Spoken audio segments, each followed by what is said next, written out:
Before we even get to the opportunity, John, Yes. I think there's a lot that you've mentioned that is just you summarizing your story, but there's a lot of lessons that I think someone can pick up Yes. from what you've said, because you Yes. started by saying that you did free work for about 2 years while you were trying to find your footing to eventually lead you to your first opportunity, which says a lot about, there's a lot of fast money, quote unquote, culture that is, I guess when you're young, that is a presumption that you have, like, you're going to be able to make it, like, let me look for quick deals. Yeah. But I see it a lot with people in my generation, because I fall into the Gen Z side, trying to see how they can make money fast within a short time frame and not want to do the groundwork.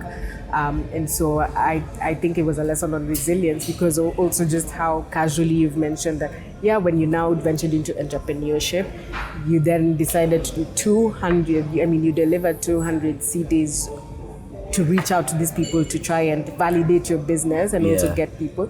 That is not something that people easily can do or able to get themselves like, you know what?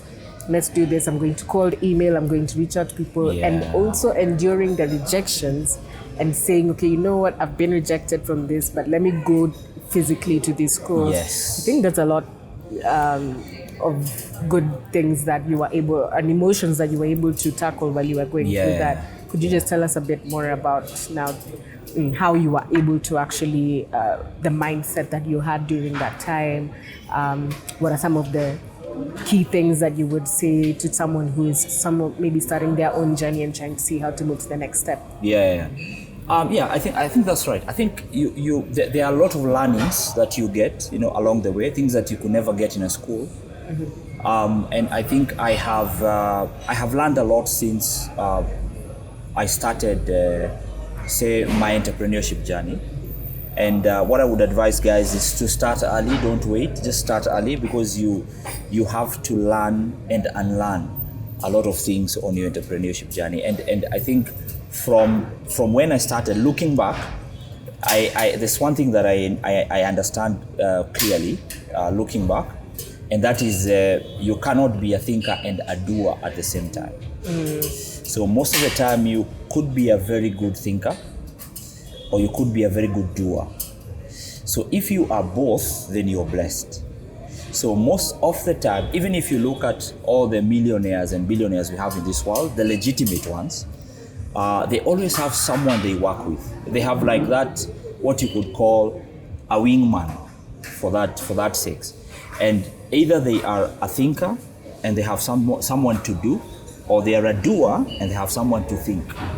So most of the time, for instance, if you're a good chef, most probably you're not a good marketer. So you will need someone to come and tell people about your good food. Mm-hmm. So that is sort of the biggest lesson that I learned from my early years, because I tried to do everything. And I remember I had an email on my domain. I had an email for the CEO, which is me. Mm-hmm. I had an email for finance at something.com, which was also me. Also you. I had HR at something, which was also me, because I didn't have enough money to hire, and I was also not wise enough to look for friends who are in those spaces who we can partner with. Would you say that it was also a bit of ego in play, that nobody can do it the way exactly how you think you can do it? Correct. Yes. Because sometimes, because it is your idea, you feel that no one can execute better than me, so you don't want to let go. I think that's the problem that a lot of entrepreneurs experience. Exactly. Then another problem is you find that when you're a bit young, then most of the friends you have are either friends from primary school, from high school, friends from campus. So ideally, these are not people you would work with. Yes. So you do not have networks of people you've met professionally who can actually give you sound advice without feeling jealous. Okay? But if you're working with your friend, the same friend you drink with, same friend you have struggled with, same friend who knows your ups and downs, then you're in the office working together. Most of the time that doesn't work. So I think building a team very early on is very important, and knowing the people that you need for your idea to move forward, and also being open-minded in terms of getting the advice, being open-minded in terms of sharing the company.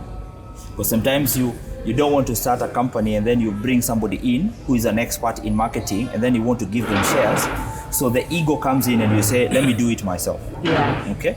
So I think there's a lot of learnings, that we get when we go into business, especially when you're very young and you're very green and you've not struggled, because you'll make your kidogo money initially, then you'll move out, you'll start paying bills, and then you realize you're paying bills and also trying to grow a business, and then it becomes too difficult, and then you have to look for a job so that the job can sustain you, because you don't want to go back home because your friends will laugh at you. You see those kinds of, so there's so many things that you battle when you're young, and I would urge the young people to start entrepreneurship early. So don't say, when I get to 35 or when I get to 40 I'll start my company. Just start early. Yeah. Because it takes time to build.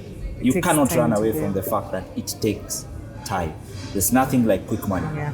There's nothing like Nothing quick, like legit quick money. money. Yeah. Actually, I was hoping that you were also going to provide a solution when you were saying, okay, yeah, you start your business and then now you're looking to build your team, and then now you need to pay your bills, and then now you're scared to go back home. What as advice to me, at least, because that is, I feel like I'm also in that space. I'm an entrepreneur myself. I started my Finsco Africa, and now we're doing media and marketing for tech businesses. But just before we move to the next conversation, like, how do you then put the pieces together, especially when it comes to funding? When it comes to funding, I think from a funding perspective, tech businesses have an upper hand because of one thing. Because anyone giving you money, as whether a VC or an angel investor, most of the time they'll give you money because of the scalability of your business. So you find that most businesses that are tech-based are easy to scale. Predictive. Yeah, you can predict and you can scale. And any tech business is founded to solve a problem. And if you're solving a problem that is practical, then it means that it's easy for you to replicate what you're doing here in Uganda, in Tanzania, and elsewhere. Yes. So when, based on the key indicators from an investor perspective, they will look at the scalability of your business. And if your business is scalable enough, then they're happy to invest, all right? So what I would advise is, if you're starting a business, then you have to have a clear roadmap of to where you're starting, say the minimum viable product, to when you break even, to when you become profitable. So decisions also do not have to be emotional. Decisions have to follow the same trajectory as your business, okay? Because you find guys who start businesses, they make their first million, and the first thing they do is buy a car, or they move to an upmarket apartment. Yes. But they don't know that what that does is that you and your business are joined at the hip.